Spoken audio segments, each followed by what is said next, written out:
So thank you all for joining us today. We're excited to have you here and share some thoughts. As companies are, reflecting on how they have adapted to the challenges over the past few years, corporate real estate organizations have a unique opportunity to reimagine the workplace strategy and really by doing so help shape the future and the future culture of their organization. And so today, our panelists are going to discuss some topics, including how their companies are thinking about the future of work and how they're positioning their portfolios and service offerings in response to the changes that we've seen, and how those changes are impacting workplace strategies and really the skill sets that are required of managers and leadership. We're also going to touch on the evolving nature of workforce engagement and how corporate real estate organizations can support that, and the strategies that support recruitment and retention goals of companies, as well as those of DE&I objectives. So with that, I'd like to welcome our panelists. We have shared their full bios in the webinar invite, and I'm sure all of them would be happy to speak to you more about their vast experience. However, I'm just going to share a brief introduction before we get started. So Donna Council serves as Senior Vice President of Administrative Services for Duke Energy.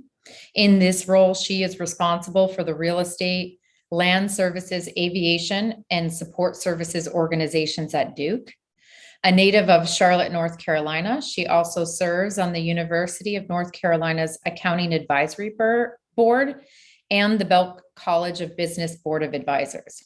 Donna and her husband, Carl, have 2 daughters and a son. As Senior Director of Global Workplace, Real Estate, and Facilities at Micron Technology, Daryl Smith manages a global team responsible for delivery of all aspects of workplace services in support of Micron's vision of transforming how the world uses information to enrich life. He has received the Lifetime Achievement Award for Smart Buildings from Realcomm for his contributions to the industry and is a past member of the IFMA and AFE Board of Directors. Robin Kaiser is a Senior Director in the Global Real Estate Organization at United Health Group, responsible for workplace strategy, change management, occupancy management and planning, and smart building applications for the enterprise. Over the past 2 years, she's also a leader in the return to office efforts across UHG's portfolio. In addition to Robin's professional life, she is involved with nonprofit organizations that focus on bettering children's lives. Robin lives in Michigan with her husband, Jeff, and 2 sons, Griffin and Brendan. And Rachel Hall is a senior real estate executive with over 30 years of corporate real estate experience. She joined E&Y in March of 2012, and in her role leads real estate services across various regions in the US. Rachel lives in Dunwoody, Georgia, and is the mother of 2 daughters and 2 grandchildren. She summited Mount Kilimanjaro in Africa in 2014, has completed 10 marathons and several century bike rides. So welcome, panelists. All right, great. So as we get started, this first question, I'd like to start by asking Rachel, how is your firm thinking about the future of work, and how are you finding the balance between in-office, hybrid, and remote work for your employees? So at EY, probably different than most companies out there, we were on a hybrid model prior to 2020 or the pandemic. So we've always had a hybrid model. We haven't really gone full remote until the pandemic and our offices were closed.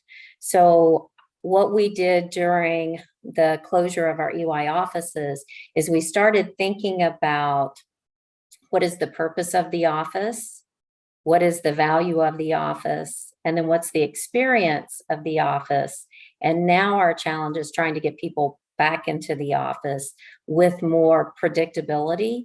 People are coming in, but we're not fully back to the utilization we had pre-pandemic. Great, thank you for that. Donna, anything you wanted to add? Yes, I would say we struggle with some of the same things. Some of the challenges we've had that others may have experienced as well as the division between people who always had to be in the office, who are our power generators, versus our corporate office workers, made it a little bit different. So we struggled a bit with how to balance that with people, protecting the people who had to be there, particularly during the height of COVID, versus office workers who could work remotely, and the equity between those. But we still, too, are I think nearing the end of, I would say, what is the first phase of what does remote work and hybrid work look like. And so we have segregated our workforce into various workers. And, unlike EY, we had, I would say, a very rudimentary hybrid type of workforce before, and that's much more robust now. But we are still figuring out and have some new things coming out at the beginning of 2023, which we can talk about during this session, as we get more grounded on how this is going to work longer term. Great, thank you. And Robin? Yeah, so similar to both Rachel and Donna, for United Health Group, we did, prior to the pandemic, have quite a few folks who worked fully remote, and mostly in our operations groups, and as well as some, we had a program within that was driving more towards a mobile hybrid environment. Now, with having come back from the pandemic, we have telecommuters, and we have a large hybrid population. And then we have some folks who still need to be on site full time.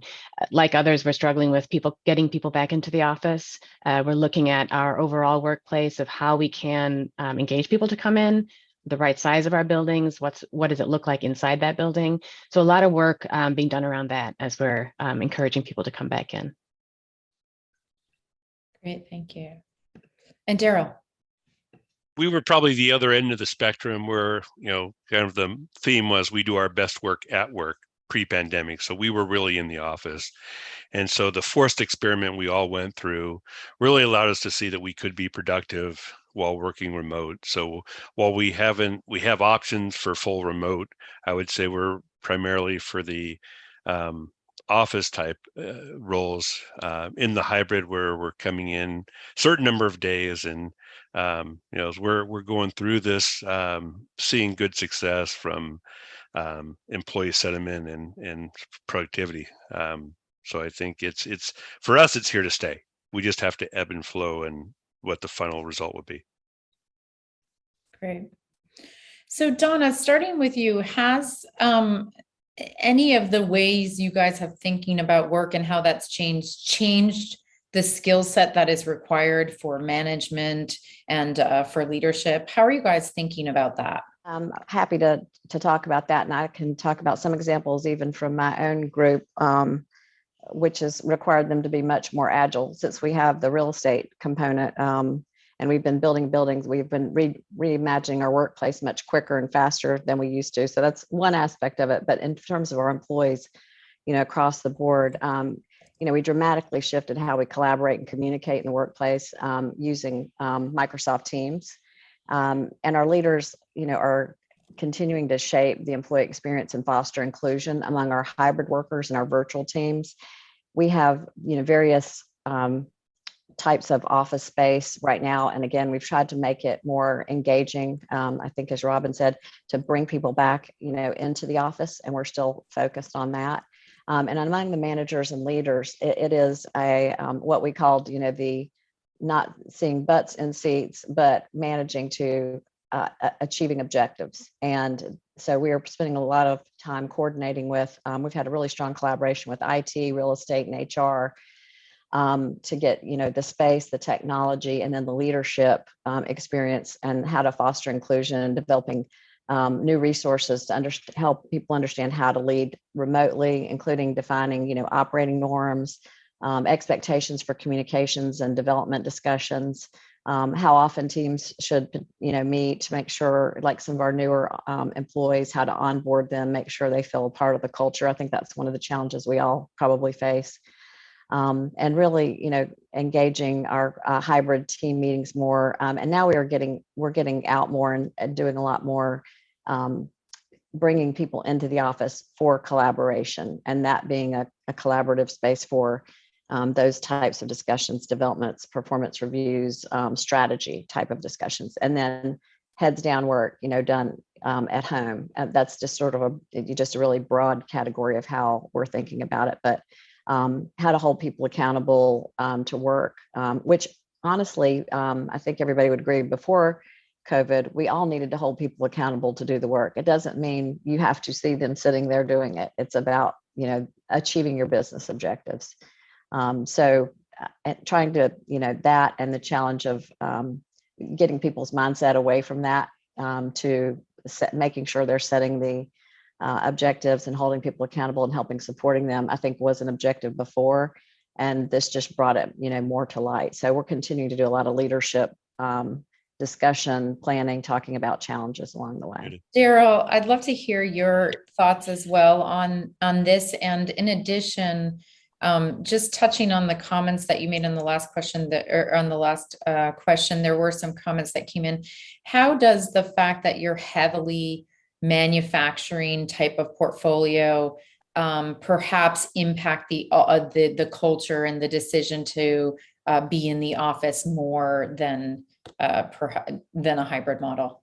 So it's role dependent. So for some of our roles in manufacturing, they do have the capability to work a certain number of days through the year from home. And then for, I'd say, knowledge worker, for folks who are in employees that are part of the office space, they have a little different flexible schedule.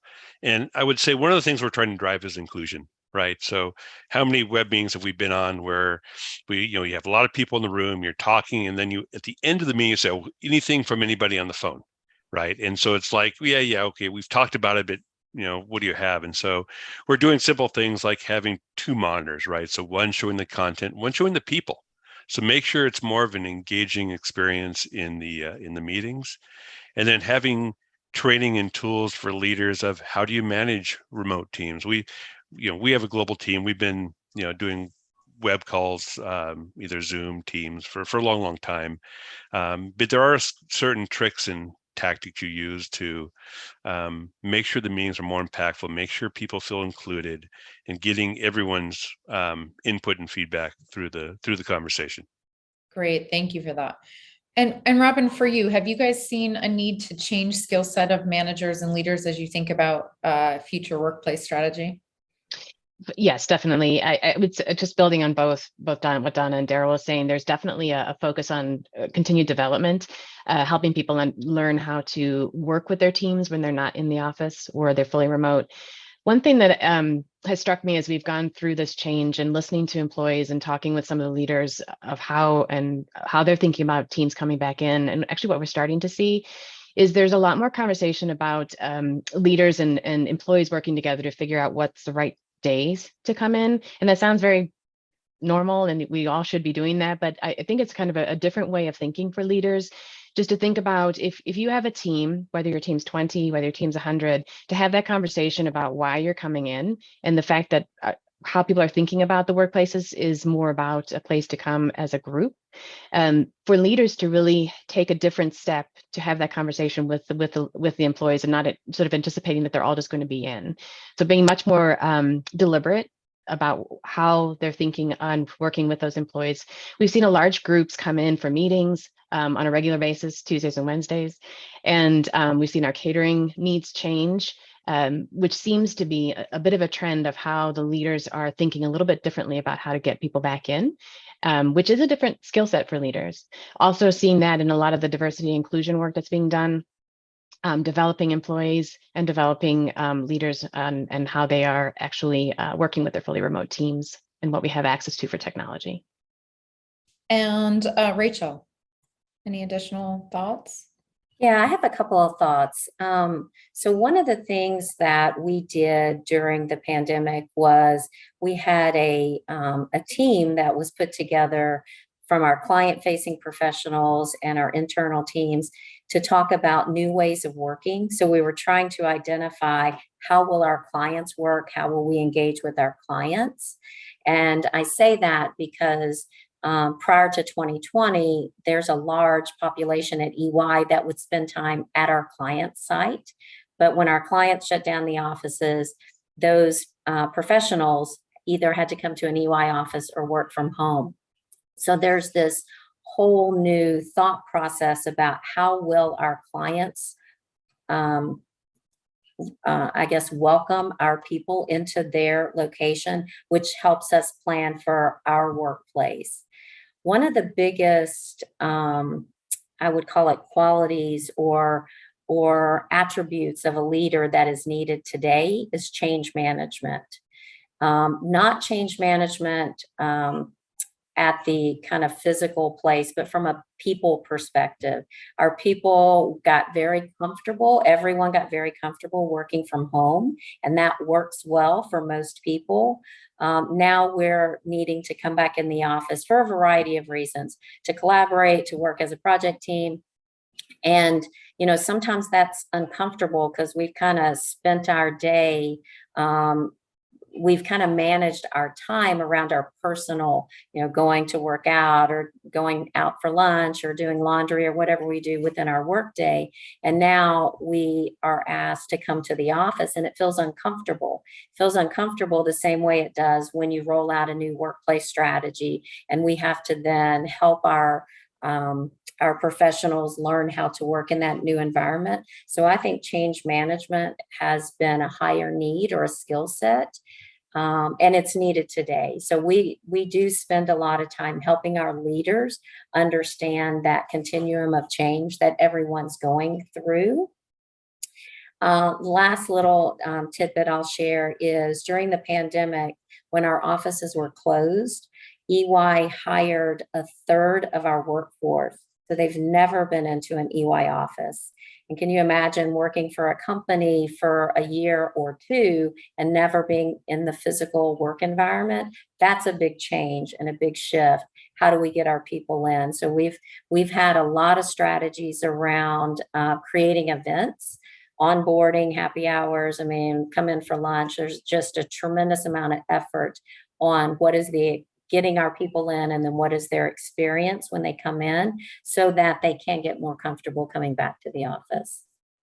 Thank you for that. And that's a really good point, and kind of segues nicely into the next topic. So if we think about, change management and trying to re-engage employees in a different way, starting with you, Robin, how is the nature of that engagement changing within your firm, and what adjustments are you making to account for those changes? And, really to highlight to Rachel's point, many of us have employees who have never been in the office, or maybe hadn't until recently met their manager or their leadership. So how is that really impacting how you're thinking about engagement? Yeah, so a couple of different things that we're doing. The first one is there's a lot of listening happening. So with our people teams, our human capital teams, have re-looked at how they're doing surveys and how they're engaging employees to provide feedback and thoughts around development, DE&I, what's important to them, and using that information shared out to the leadership to come up with different strategies of how they can support employees with these changes as they're trying to come back into the office or figure out how to work in the office again. The other area is we have been talking to employees on a real estate perspective, actually, for the last year and a half. We did deliver several large locations during the pandemic with a different type of workplace, and some folks have been in that space. In those conversations, a couple of things that continue to come to the top each time was the importance of being able to connect in person, and that's the reason that they're coming to the office. So thinking about how we can make sure that that experience when they're in the office is a good one for them, both from ensuring that their team members are there. So that goes back to that point about leaders and managers being very in tune with their teams and ensuring that they have a plan of how they're working together to get those teams together to come into the office on particular days. The other one that comes up consistently is technology. We all went home. We learned how to work on our dual monitors. We learned how to do Zoom, Teams, and we're all really good at it. And we also know that we can go to our office and sit down and just start working. Now that's different when you have to now learn how to go into the office and ensure that your technology is seamless and does not cause you to have to 10 minutes of looking for the right cord or walking into a meeting room and thinking about how do I get this camera up and now my Teams doesn't really connect with that camera. And now you've wasted another 15 minutes. So why bother coming into the office? So we're really focusing in on those types of experiences to make it as frictionless as possible for employees so they can just come in, connect, things work. So that's a large piece of what we're focused on as well. And I'd say the other area is more on the macro level. Some of the things that the organization is thinking about is sustainability as a large practice, not just looking at sustainability from just environmental, but all of those areas that we think about from sustainability for DE&I, how our business actually runs, from our healthcare system. What are we doing to make that a sustainable practice? So, a couple of things that I think about is as all of us went home, we were always thinking about what's our values, how do we connect with that company, how are we part of that culture? But I think we all had a little time to think about that in a different way. And so from an engagement perspective, as companies start to think about sustainability, engagement, DE&I, these large practices coming both from the top, but also seeing it sort of spider into these different affinity groups throughout the organizations, there's a large focus on ensuring that employees have access to that information and connecting with each other as well, to provide them different experiences to encourage them to come back. Great, thank you, Robin, for that. And Donna, to that point, do you think this change in the way we're thinking about engaging employees and engaging in the workplace, how is that affecting the corporate real estate strategy for you? And is it changing the way that you're engaging with leadership? And is this something that is intentional for you? Yeah, I would say very intentional, first of all. And we really ramped up our portfolio strategy as a result of this and considered it actually a really great catalyst. I mean, it's not great in the sense of the emergency of it all, but it did catalyze us to look at how much space do we need based on hybrid work. And we first had to accept that we were going to have hybrid and remote work on a major scale. And we were in the middle of building a new building, headquarters building. And what this has allowed us to do, for example, is to accelerate savings from getting out of leases and other buildings that we had, and making a metric that would fit with the number of employees we have, the number of days we expect them to come in, and have them come into the office. And it was very much leadership intentional. And I will say that we exited a lease in a really very fine facility that we had, and we had our senior management team move out of that into some other space to save $85 million over a 5-year period. And so I'd say our portfolio strategy is, has definitely been more of a forefront of leadership discussions within our company as we've done that. And we couldn't have done that without our leadership team gaining agreement around the fact that this is a new way of working. Our chief information officer, had the technology ready, like many of us have experienced, and it went fairly seamlessly. So it really made us think about that, and whether our investment needed to be in real estate, or, could we free some of that up to be more of an investment in serving our customers. And so that was a big change for our team and how we look at it, and definitely accelerated the work that we're doing. I think it really energized a lot, of my team around it. And we are doing a lot of work with employees to see, what is working when they come into the office. And we have, some various spaces, private spaces for people who need some space and don't have it at home if they have young children and they're hybrid, but they want to come in and have space to themselves to work.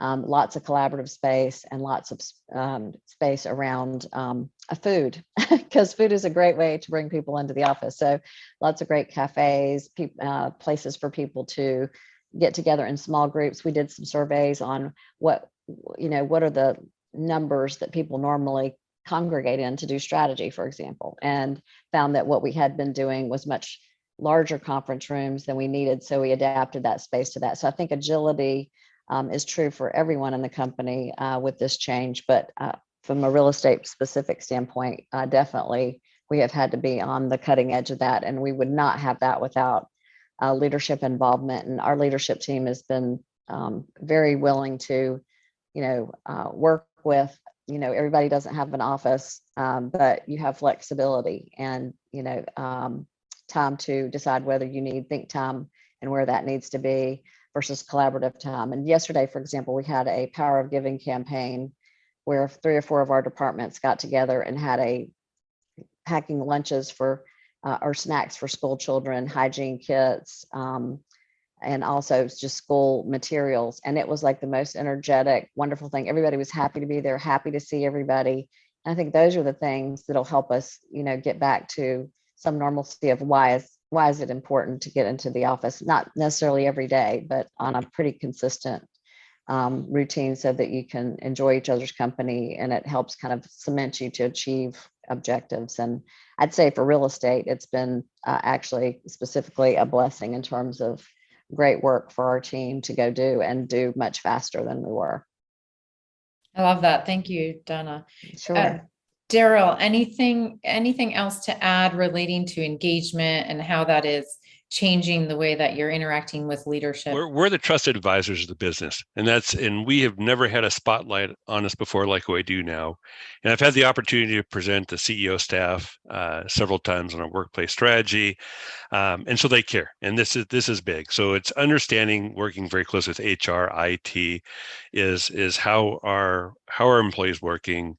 How do you enable that? So how do you think about well-being? When you work from home, you start, before the sun comes up, and before you know it, it could be midnight. And typically didn't have those challenges of working long hours. But when you want to collaborate, and I think Rachel had said that, I don't want to come in the office, be on my Zoom call for 10 hours and then go home. That's not the value. I'm coming to the office to collaborate. And so your workplace standards, how you design spaces, the amenities you provide, not only support that, but it really supports attract and retain. What do future employees want for their employers, and what strategies can we apply to help move the needle? Like, I agree, food's absolutely important. We've done investments around that. I'm not sure nap pods are going to be the next crave for getting people productive in work. So I think culturally, you have to look at what the company's trying to solve, what an employee is wanting. And that's, again, alignment with the leadership team to set expectations and develop plans. Great. Thank you so much. So Daryl, we're going to stay on you for a minute, because I know as we move into this next topic, this is something that certainly has been a challenge for you as you've been working over the past year on a transition and an implementation of a new real estate and facilities management strategy. But, since April of 2021, nearly 50 million people have left their jobs. And, this has not been related necessarily to a pay problem, but rather to an engagement one. How is this impacting, or how has this impacted your workforce and that of your supply chain? Are you finding talent retention to be a challenge? And are you seeing high turnover in some of the roles within the organization? I think everyone's feeling the impact of retention. And so we're looking at, what's the data tell us? What are the root causes?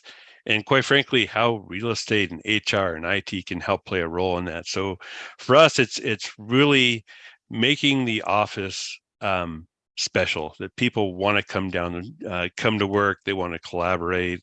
They have the tools they need to do that. And there's all the attributes that really support that. So we're seeing investments around workplace. We're seeing better alignment than ever with HR and IT on how do we create flexible work options? What amenities do we provide? And we want to be the customer or the company of choice for employees. Great. How do you get there? And we always have this little motto: is it's better to lead, not follow. And so as we continue to do research, talk to our peers, industry experts, we want to make those investments that make our spaces where people want to come to work, collaborate, and be energized. And if you don't have kind of the thought around that, that could be challenging. I would say just, few years ago, you'd put a sea of cubicles in and just point to Daryl, there's your desk, and here's the hours you work. And that doesn't work anymore. You have to be much more collaborative, much more innovative, have the tools to do it, which everyone's talked about thus far. It's just, what is your plan to continue to evolve the workplace? Because I don't think we're done yet. I think we're still evolving, and we probably will be evolving for forever. But it's staying in line or up to date with employees want. What's the culture of the company and how do you support that? I love to talk about DEI and sustainability. That's absolutely front of mind to us as well. Thank you, Daryl, so much. Rachel, how are you seeing this as an impact at EY? So, Daryl, a lot of great points there. I would say for EY, just again, to kind of set the stage, our average age is 27. So our people want to come in the office if our seasoned workforce is there. If they come in and there's no one there for them to learn and grow and collaborate with, it's kind of an odd experience for them. So what we have been trying to do is really focus on the experience, get our partners and our leaders in with very intentional, organized by our talent leaders, events to bring people in. Our project teams do a great job. They get together more frequently. If you're working on a project, your leader's going to bring you in. But we want the masses of people to continue to come in. We want to create a buzz in the office. We have shown, I think Daryl said it, we have shown that the physical workplace is very needed. People need a landing pad. They need a foundation to come back to, helps you build your culture.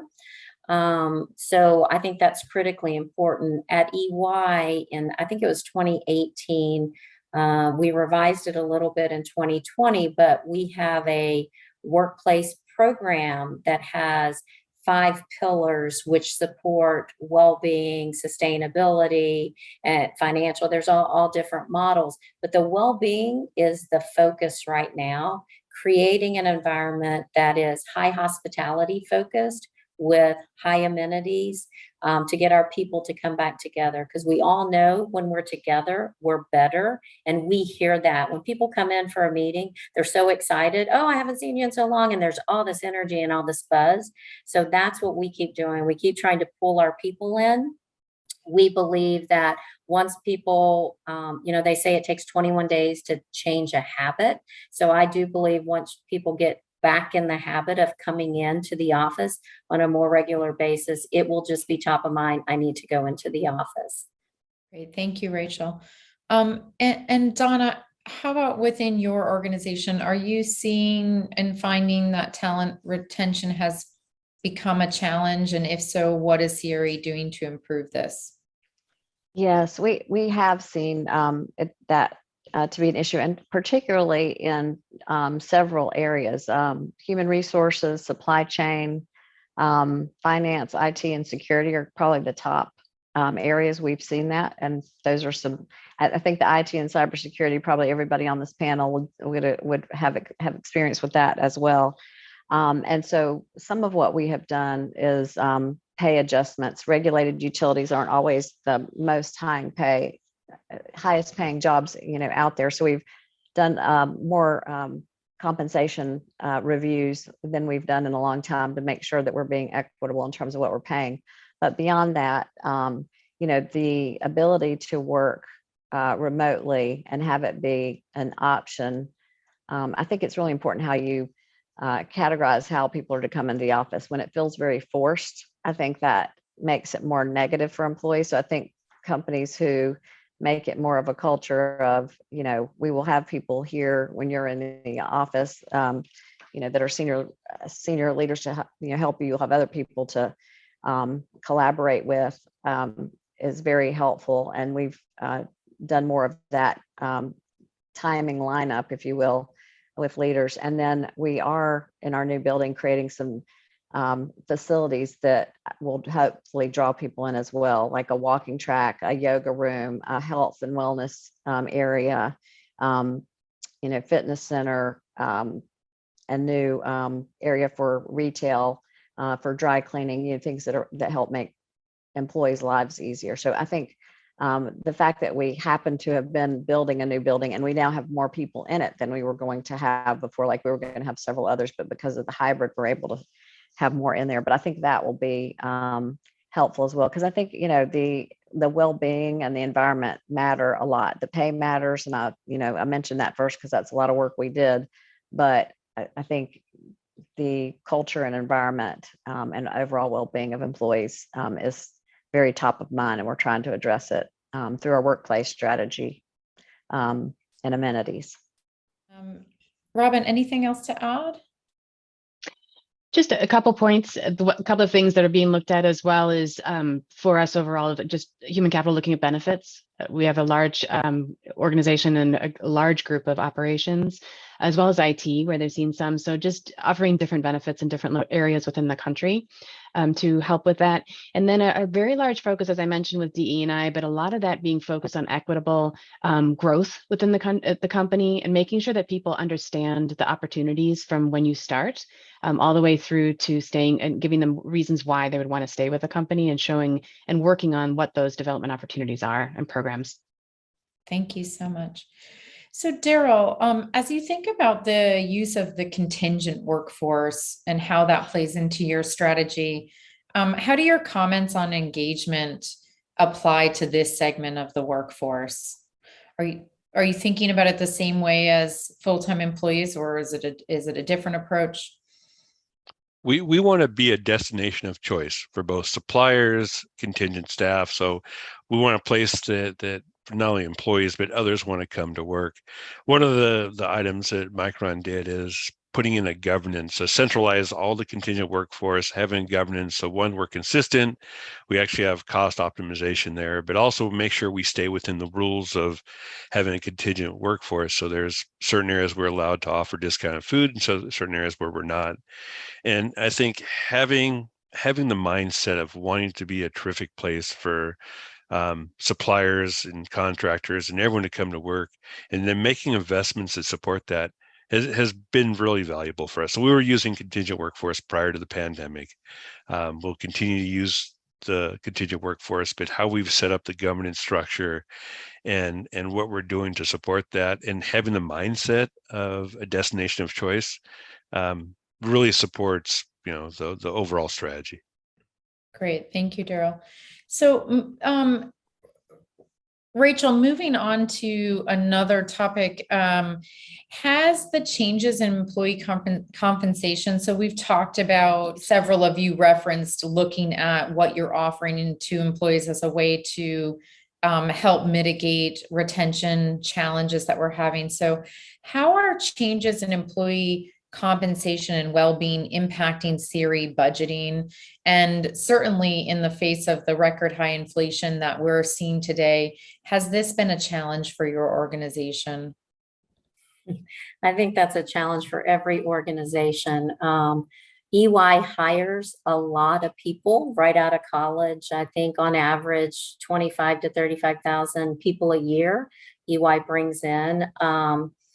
And we do have quite a bit of churn, as you can imagine. So, the goal is we have partners who retire at 60. That's a mandatory age. So we have to keep bringing young people in to put them either on a partner track, or they go to our clients to bring EY in. So it's this whole apprenticeship model. So employee compensation, we want to attract the best and the brightest. That's always top of mind. Our talent team does a really good job. They have tons of data. They adjust as needed. They look at total compensation. So it's not just salary, but salary, bonus, benefits, and they put together, when they're hiring someone, your total compensation picture, so people can make decisions that way. As it relates to the CRE budgeting, EY has since 2009 been on a track to reduce our footprint, our physical workplace footprint, and always reinvesting that money back into the things that matter to employees. Technology is a big one, but the well-being, all the amenities, What, in essence, if we shrink a location to right size it based on the number of people coming into the office, that savings gets reinvested back into the workplace. So the workplace is a better experience when people are coming in, and there's a tremendous amount of well-being, very intentional, thoughtful well-being that's applied to all of our locations. During the pandemic, our talent teams, because we are a global organization, did a very good job of reaching out, setting up programs for our employees. They would send us gifts. We had lots of opportunities to have WebEx calls. There was a lot of intentional touching our employees that helped with the well-being. And the budgeting, again, it's just a reinvestment. When we weren't in the office, we weren't traveling, so the reinvestment of travel dollars would go back into employees. EY has a tremendous culture. It's a people first culture, and when you work there, you feel it. And it is part of that reinvestment from our talent leaders. Great. Thank you so much, Rachel. And, that actually leads nicely into our next topic of conversation. And we really think about engaging the workforce and the concept of workplace belonging, and workplace belonging being good for business. And certainly diversity and inclusion has never been more important than it is today. So Daryl, as you think about your organization, is CRE taking on a more active role in fostering workplace belonging? What does that look like, and how does your company's DE&I goals cast down to your organization? I think DI has been super important, and the company's making investments for all the right reasons. For us, we use employee resource groups, or ERGs, to get a pulse of what's going on. We engage with that, and this isn't just a tops down, we need to do this. This is actually across the organization. So as long as there's support, we allow team members to take time to participate in ERG groups. We do events, and we were talking about food quite a bit. Different heritage months come up, and we want to make sure we're supporting that. So it really has to flow through the whole organization. It has to be really adopted and agreed to, not only at the top level, but through the leaders and managers to make it effective. And I think they're doing a really good, or Micron's doing a really good job of having a focus on that, because we know that it does support, attract, and retain. It does, team members and employees care about this. And so we're putting a lot of momentum and steam behind that to make sure we're driving this correctly. Great, thank you. Robin, how about United Health Group? Yeah, so really, really important in United Health Group. Similar to Daryl, there's a lot of investment being made. We have a senior executive who's responsible for DE&I. What I really like about it, and I'm pretty passionate about this particular topic, is that while there's goals that are set at the higher levels in the organization that are passed down, but it really is starting to become more of a ground up swell, but within all the different businesses. We have different affinity groups that are focused. For example, corporate services, I'm part of the DE&I team that is listening to employees, putting out new programs. We have a reverse mentorship program, for example, where you have 3 younger employees who are new to the environment, or new to the company, that actually mentor a more senior executive, and they get to know each other in a different way, which is really empowering for those employees, and starts to build some different types of relationships. So we're starting to see a lot of that occur in different pockets throughout the organization. I mentioned earlier around development. That's a really large topic and focus from a DE&I perspective, ensuring that people have paths and know what path they might have in the organization, regardless of who they are and what they believe in and what their focus is.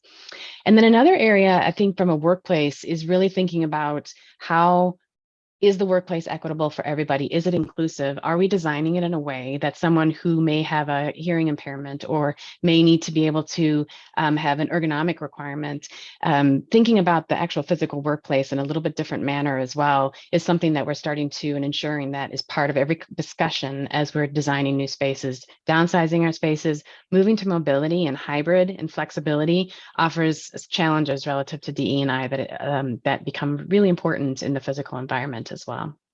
Okay, thank you so much, Robin. Donna, anything to add on D&I at your company? Yeah, I would say, not only did 2020 make companies rethink their workplace policies and the social justice movement that took center stage, during the pandemic, but it also made us reflect on, how important it is to discuss DE&I issues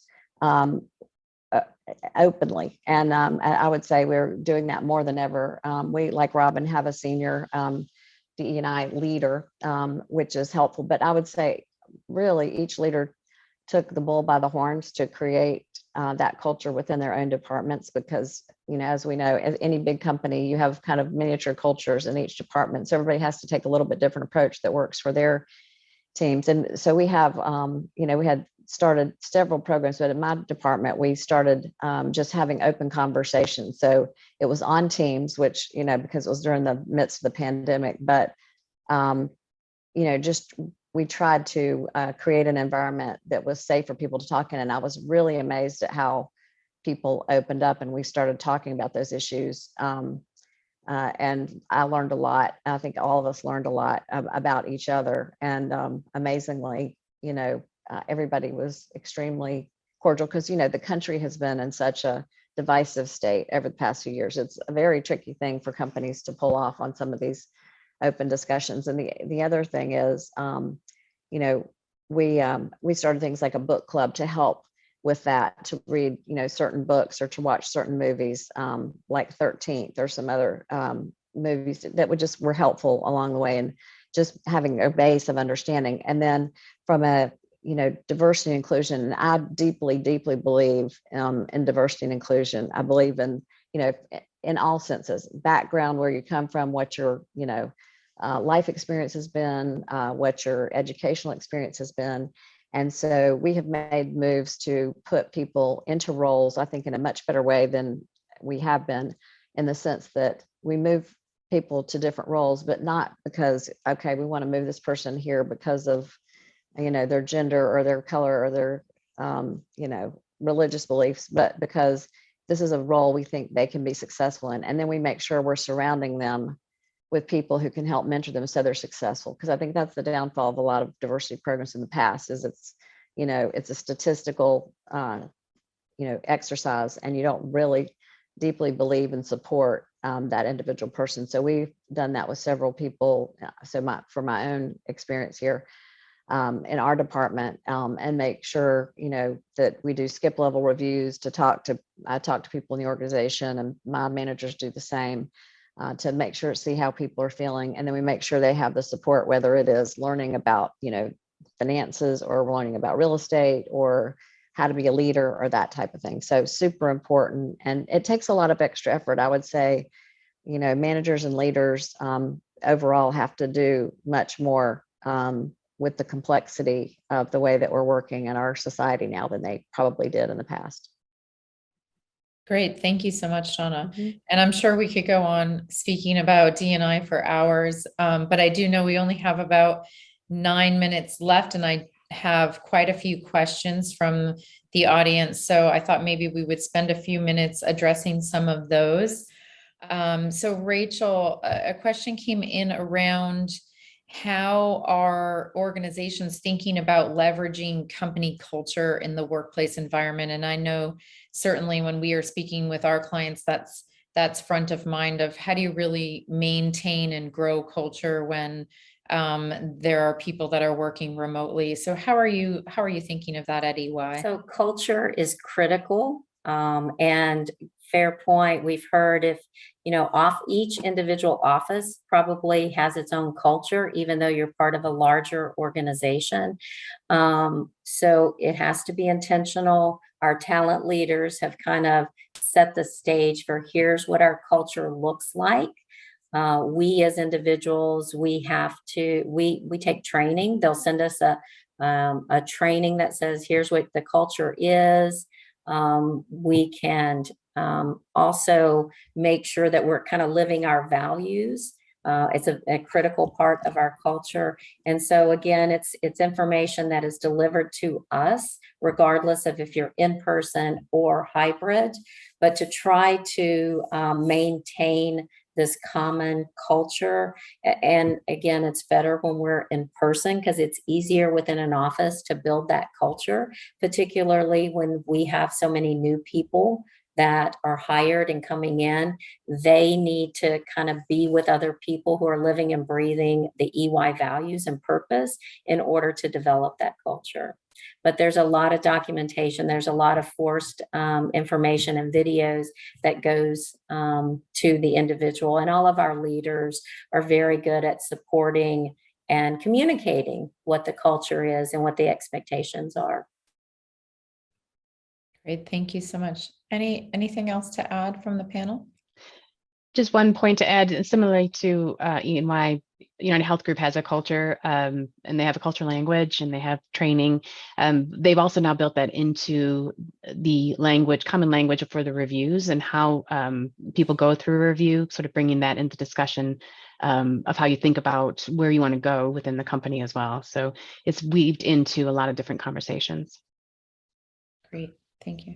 So another question on D&I, how is your firm measuring the success of your D&I program or goals? So does anyone on the panel want to take that? I can provide just some early days, really. We've been probably for the last, our senior executive, she's been on board now for just over a year. Starting, and she's working through different programs, mostly on the development side and how leaders need to think about hiring and planning for people to have a path, as I was mentioned earlier. There are portions of the leadership's goals that are linked to D&I based off of the programs that are being developed by the D&I teams. Great, thanks. And Ingrid, the only thing I would add to that is at EY, we do have a global D&I leader, and obviously lots of measurements there. But it's also communicated out to the company on a regular basis, either quarterly or definitely annually, on the kind of the boxes we're checking where we're meeting our D&I goals and objectives. Great. And maybe just to add, so our CEO meets with the ERG, so the employee resource groups, whether it's Pride, whether it's whatever it is, and we usually get feedback from him in action. So inclusivity came out of it, that a lot of our spaces, specifically in Asia, need to work on being more inclusive. So great, all hands on deck. We have actually a tool that we can rate what we need to focus on first. I'd say without the drive from the resource group or the DEI team that's supporting that, and the CEO himself, that probably would have just sat there for a while. So it's hearing feedback and then taking actions against those feedback. Great, thank you. So we might have time for one or two more questions. Are you surveying your employees regarding your back to office policies and plans? So how much are you engaging your employees in that? Maybe Donna? I want to make sure I understand the question. How are we engaging them in our policies in terms of the creation of the policies? And yeah, I think the question is are you including employees in surveys to understand what they feel about coming back to work? Oh, yes. Those types of things. Yes, we do a monthly survey. During the pandemic, we actually did very specific COVID related, how are you feeling, during this time? It was kind of based on COVID, but we were doing those monthly, and we had focus groups from all different types of employees, people who are working in plants, office workers, every, a totally diverse group. to give us feedback on that and what was working and what was not. And now we are doing an ongoing quarterly survey called the Voice Survey, which is our regular employee survey, and including questions about diversity, inclusion, return to work, and all of those things. And we also get measured on the responses to that and how we are responding. And that includes, the development and the continued evolution of some of our policies. Great, thank you so much. So we are just about out of time. So just wanted to take a minute to thank everyone for joining us. We really appreciate the attendance. We will be sharing the video with all of the participants. So in the next few days, that will be shared. And also, if we didn't get to answering your question on the Q&A chat, I will share those with the panelists and allow them to respond, and we'll share those back to the attendees as well. And I am sure everyone here would be happy to speak with you or answer any of your questions if you have them. So let us know if there's anyone in particular that you want to reach out to, and we can coordinate sharing contact information. But thank you again for your time. Thank you.